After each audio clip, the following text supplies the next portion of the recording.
হাত জোর করে সমস্ত সম্প্রদায়ের মানুষের কাছে শান্ত থাকুন, সুস্থ থাকুন, কেউ কোনো সাম্প্রদায়িকতার মূলক আচরণ করবেন না এবং আইন হাতে তুলে নেবেন না। যারা বিপদে পড়বে আমাদের ভাই বোনেরা, কারণ এখন অনেকে আছে আমরা গভর্নমেন্ট অফ ইন্ডিয়া এবং গভর্নমেন্ট অফ বাংলাদেশ সেটা দেখে রাখছি।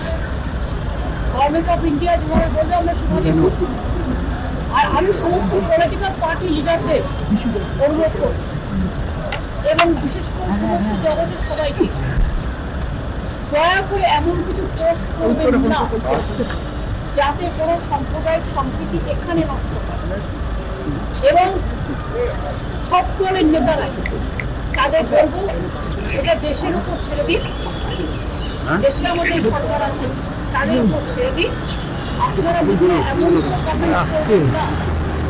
যাতে কোনো হিংসা বা প্ররোচনার সৃষ্টি হতে পারে। সকলেই আমাদের ভাই বোনেরা বললাম, বাংলাদেশের যে ঘটনা সেই ঘটনাতে আমরা সবাই উদ্বিগ্ন, কিন্তু সেটা নিয়ে পোস্ট করতে গিয়ে এমন কিছু লিখবেন না বা বলবেন না যাতে বাংলার কোনো শান্তি নষ্ট হতে পারে বা ভারতের শান্তি নষ্ট হতে পারে। এটা আমি সবাইকে বলবো, ইনক্লুডিং দ্য বিজেপি লিডার, কারণ তারা অলরেডি কিছু পোস্ট করছে যে প্রশ্ন করা উচিত না বলে। আমি আমাদের নেতাদেরও বলবো কেউ কোনো পোস্ট যাবে।